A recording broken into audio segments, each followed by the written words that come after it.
Diego Marinho Carvalho da Silva. Sou graduando de História Bacharelado pela Unirio e bolsista IC Unirio. Minha orientadora é a professora Lúcia Greenberg, do Departamento de História. O título de minha pesquisa é A Cassação de Mandatos Parlamentares e a Perseguição aos Movimentos Sindicais e Operários pela Ditadura Civil-Militar, nos anos de 1968 a 1969. Os 21 anos de ditadura civil-militar marcaram a história do Brasil de várias maneiras. O que se pretendeu analisar nessa pesquisa foram as reações de parlamentares do Movimento Democrático Brasileiro, o MDB, e do Movimento Operário frente à política econômica de arroz salarial. Os anos de 1968 foram o auge do arroz salarial na vida dos trabalhadores brasileiros. O custo de vida subindo numa escalada exorbitante, enquanto o salário mínimo era reajustado abaixo do nível da inflação. Ao mesmo tempo, a crise política engendrada pela ditadura marcaria o aumento das manifestações de estudantes e da classe média, denunciando a repressão e as arbitrariedades do governo. É nesse contexto que os sindicatos, assim como os operários de Contagem e Osasco, se incluem. Com a vitória das chapas oposicionistas, nesses sindicatos, houve um incentivo muito grande para que realizassem as greves gerais contra o arroz salarial. Inovando na organização, a greve de Contagem seria a primeira grande greve pós-golpe de 1964, demonstrando na prática o grande descontentamento da maioria da classe trabalhadora com a política salarial, conseguindo conquistar uma reivindicação de 10% de abono salarial. Como um exemplo, a greve de Contagem representaria para os trabalhadores um possível enfraquecimento da ditadura. Não à toa que os eventos que se seguiram foram as manifestações no 1º de maio e as greves de Osasco. Com a mesma inovação organizacional pelas lideranças sindicais, a greve osasquense paralisou mais de 10 mil operários metalúrgicos, espalhando-se por todo Osasco. Contudo, diferente de Contagem, a greve de Osasco não obteve sucesso em suas reivindicações. Atuando numa outra linha, mas com o mesmo objetivo, os parlamentares do MDB lutaram contra o arroz salarial dentro do Congresso Nacional. Agindo numa oposição institucional, os parlamentares tentaram revogar os decretos-leis responsáveis pelo arroz salarial. Ao mesmo tempo, aproveitando o projeto salarial enviado pelo Executivo, que visava amenizar o arroxo, os parlamentares apresentaram emendas para que esse projeto fosse responsável não apenas a amenizar, mas para acabar com essa política econômica. Contudo, a ditadura reage de maneira autoritária aos anseios dos grevistas operários e aos parlamentares do MDB. Conjugando negociação e repressão, acabou com as greves da cidade de São Paulo e Minas Gerais, caçando seus líderes e marcando os operários como subversivos e criminosos que atentaram contra a ditadura. Com a imposição do Ato Institucional número 5, a ditadura fechou o Congresso Nacional e cassou os mandatos políticos de vários parlamentares do MDB, esvaziando-se novamente o espaço de seus opositores. A partir de então, ao longo dos anos de 1968 e 1969, foram expedidos diversos decretos de cassação de mandatos eletivos. Foram produzidos, novamente, dossiês de cassação pelos órgãos de informação da ditadura. Nesses dossiês eram reunidas informações dos mais variados órgãos estatais, desde prefeituras municipais até órgãos especializados em informação, como a Divisão de Ordem Política Social, o DOPS, ou seja, uma enorme rede de informações em todo o Brasil, a partir de estruturas do Estado, inclusive das Forças Armadas.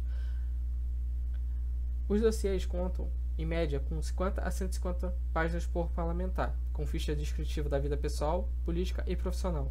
A partir dessas descrições, criava-se uma narrativa pelos agentes da ditadura, a fim de criar uma justificativa para sua cassação, usando como valor de prova artigos e notícias da imprensa relacionados aos parlamentares. Analisando a estrutura, podemos encontrar certos padrões. Os órgãos do Estado, tais como Ministério, Prefeitura e Secretaria, e os órgãos das Forças Armadas, tais como o Ministério da Marinha, em suas folhas continham a maioria das informações, notícias, discursos, manifestos, tudo que era referente aos parlamentares. E assim, nas páginas do Serviço Nacional de Informação, essas informações eram compiladas e colocadas em ordem cronológica. A partir disso, nas páginas do Conselho de Segurança Nacional, montava-se a exposição de motivo pelos agentes, trazendo a informação biográfica dos parlamentares, a fim de construir a narrativa do inimigo da nação. Após essa exposição de motivos acusatória, é decidido pelo general-presidente a cassação do indivíduo, uma decisão arbitrária e centralizada, sem abertura de defesa.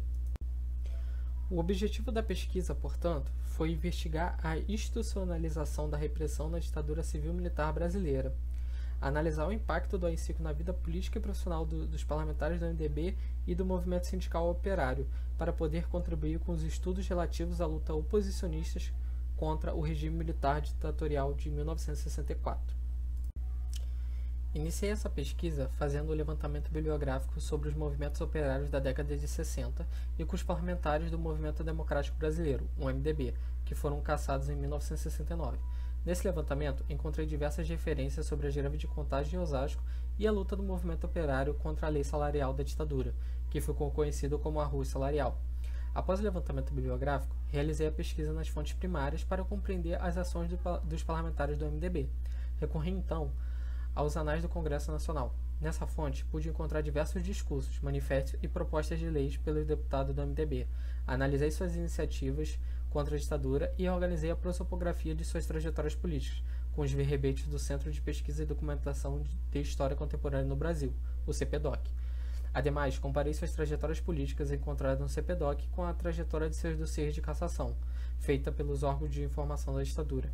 Para se relacionar com o movimento operário e as duas maiores greves contra o arroz salarial, limitei a pesquisa para o ano de 1968 e me aprofundei ainda mais nos anais do Congresso Nacional. Assim, encontrei a discussão do projeto número 1118-A, de 1968, sobre a reformulação dos acordos salariais enviado ao Congresso pelo Executivo, o qual visava corrigir um erro de cálculo dos decretos-leis que ocasionaram o arroz salarial. Nessa discussão, pude encontrar a luta de alguns parlamentares do MDB para transformar o projeto numa saída institucional da crise dos salários que o trabalhador brasileiro vivia. Por fim, para analisar a repressão da ditadura civil-militar ao movimento operário e o impacto do AI-5 na vida dos parlamentares do MDB, fiz o levantamento dos dossiês de cassação dos parlamentares cassados, institucionalizados pelo golpe de 1964 e criados pelos órgãos de formação da ditadura. A partir dessa fonte, pude analisar a narrativa criada pelos agentes da ditadura, o caráter de vigilância constante com a oposição e a repressão travestida de legalidade. A partir de então, foi possível constatar e analisar uma parte da atuação da oposição nos períodos iniciais da ditadura. Indo ao reencontro com a bibliografia pertinente sobre as greves de Contagem em Osasco, podemos perceber seus impactos regionais e nacionais naquele período.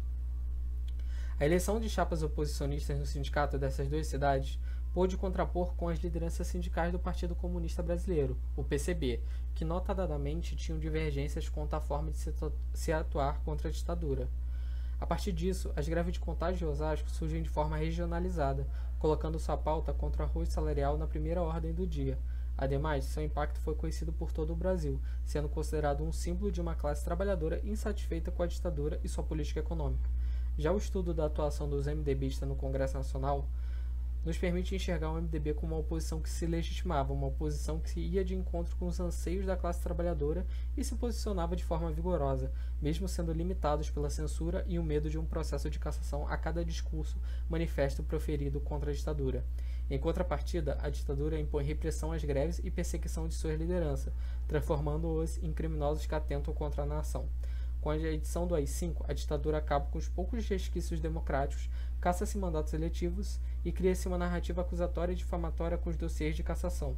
A partir do estudo desses dossiês, vemos a ditadura criar um teatro punitivo, criam-se preconceitos baseando-se na trajetória política dos parlamentares cassados com um objetivo claro de inculpação, além de demonstrar que a ditadura manteve sempre a vigilância constante da vida dos parlamentares. Compreender, portanto, a atuação do movimento operário e dos parlamentares no período ditatorial é compreender quais subterfúgios esses atores históricos escolheram para sobreviver durante esse período, valorizando todos os tipos de luta investido por aqueles que eram considerados inimigos da nação. A luta contra o arroxo, além de ser uma luta dos trabalhadores para reivindicar o mínimo de sua subsistência, também serviu para demonstrar o caráter ditatorial do regime em que viviam. O problema salarial se juntou a muitos outros, como a restrição das liberdades individuais, a intervenção no campo político, a vigilância permanente dos órgãos de informação e, propriamente, a repressão da polícia. Os operários na rua e os parlamentares do MDB no Congresso Nacional, duas linhas diferentes de atuação, mas que convergiam num só objetivo, o fim do arroz salarial. Em resposta, podemos ver a ditadura institucionalizar a repressão com os atos institucionais e a criação dos dossiês. Criados numa lógica punitiva e arbitrária, os dossiês permitiram demonstrar uma vigilância constante dos opositores, não só políticos, como todos os indivíduos que se opuseram à ditadura, criando uma narrativa que nomeava seus opositores como os inimigos da nação, os inimigos da ordem, como um espectro que rondava o país a fim de transformá-lo novamente num caos político que constantemente queria derrubar a auto-intitulada Revolução de 1964. Agradeço ao CNPq pela oportunidade.